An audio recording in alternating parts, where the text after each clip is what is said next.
First డబ్బులు వచ్చినప్పుడు ఏమనిపించింది? నాకు ఫస్ట్ టైము ఒక 12 lakhs కొట్టాయండి.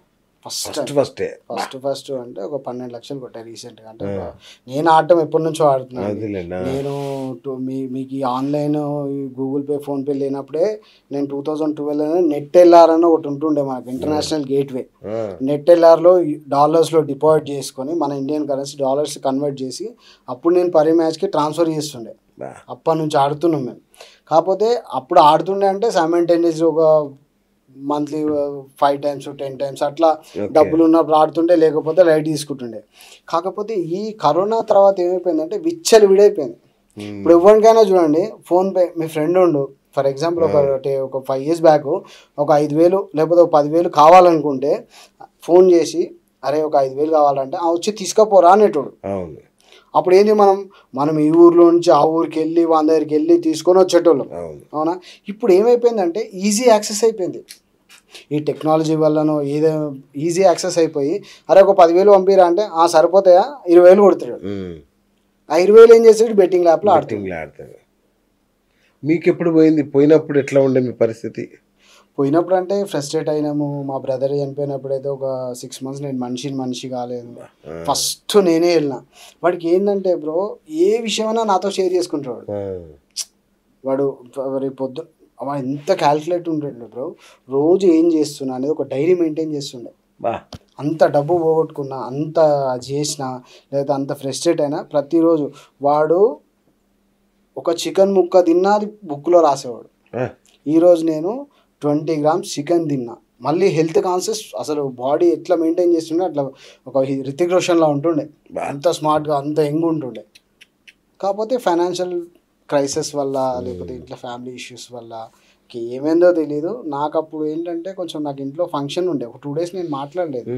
థర్డ్ డే నాకు పొద్దున్న ఎర్లీ మార్నింగ్ కాల్స్ మా ఫ్యామిలీ నుంచి, కాకా ఇట్లా మీ బ్రదర్ చనిపోయింది అంటాను. చనిపోలేదు అయితే. ఇంకోటి ఏంటంటే సార్ దరిద్రం, ఆ రోజు చింతల్లో అతను ఉంటాడు.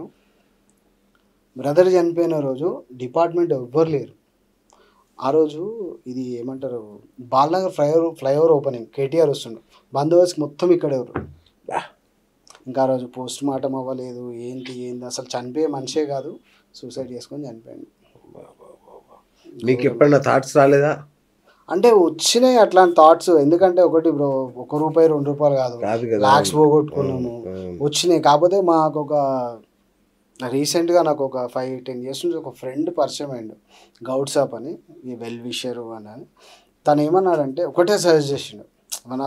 ఒక ఇన్సిడెంట్లో ఇట్లా కూర్చుంటాం, ఒక గ్యాదరింగ్లో కూర్చున్నప్పుడు అందరికి ఒకటే చెప్పాడు, అరే నీ దగ్గర ₹1 లేదు, నీకు అప్పుల పాలు అయిపోయినావు, నువ్వేం చేస్తావంటే నీ ఫోన్ స్విచ్ ఆఫ్ చేసేసి రీలోకేట్ అయిపో, ఎక్కడికన్నా అంతే, రీలోకేట్ అయిపో.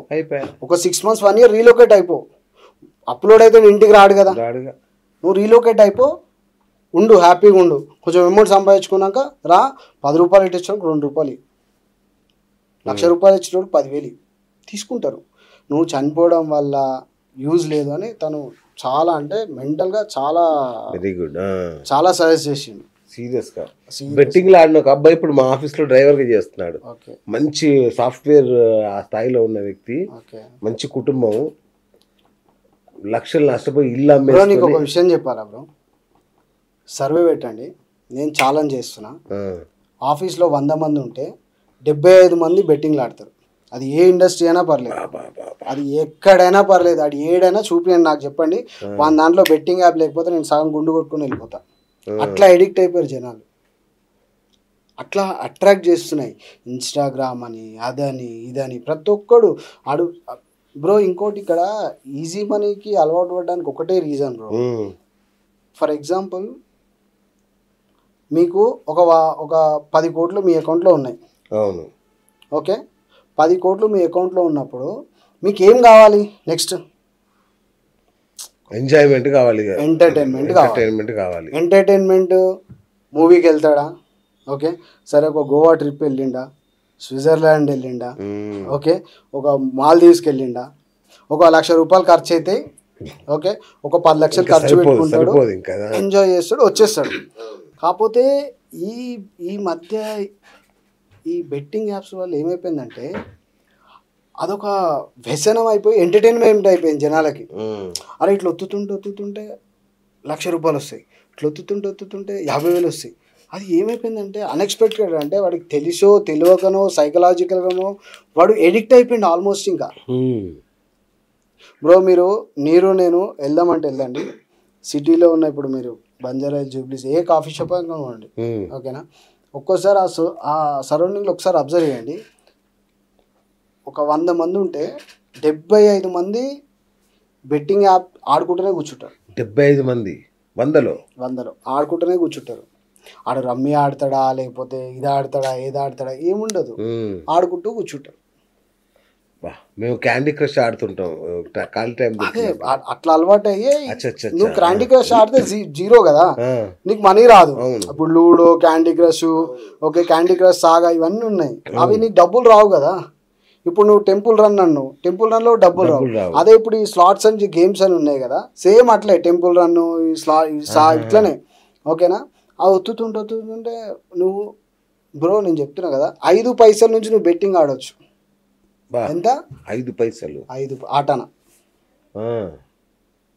ఆటానా రూపాయి, ₹2, ₹3. ఇంకా నీకు ఎందుకు అడిక్ట్ అవ్వవు? కరెక్ట్. ఇప్పుడు నీ దగ్గర ఒక ₹100 ఉన్నాయి బ్రో, నీకు ½ అన్ అవర్ ఎంటర్టైన్మెంట్ అవుతుంది. అట్లా అడిక్ట్ అయిపోతున్నారు జనాలు. ఆ డబ్బులు వస్తున్నాయా రావట్లేదా పక్కన పెడితే, అరే ఏం చేస్తాము, ఖాళీ ఉన్నాము, ఆఫీస్ పోయి వచ్చినాము, ఒత్తుతాం. ఒకరోజు 10,000 వస్తాయి, ఒకరోజు 20,000 వస్తాయి. దాని తర్వాత లాస్ అవుతాయి. వాడు తెలియకుండానే ఒక రొంపిలోకి దిగిపోయి సూసైడ్ చేసుకొని చనిపోతారు. కరెక్ట్.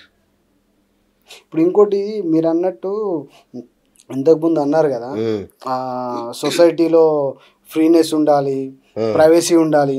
హస్బెండ్ వైఫ్ ఉంటే హస్బెండ్కి ఒక బెడ్రూమ్ ఉంటుంది, వైఫ్కి ఒక బెడ్రూమ్ ఉంటుంది.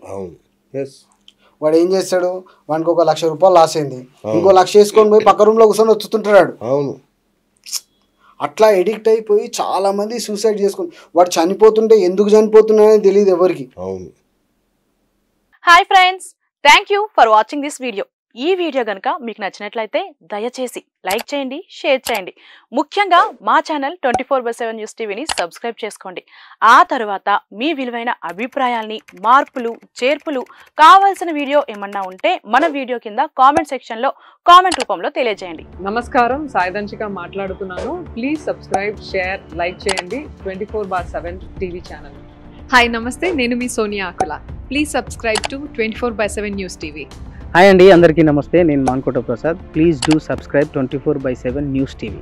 Political, entertainment and infotainment updates కోసం like, share, subscribe 24/7 news TV.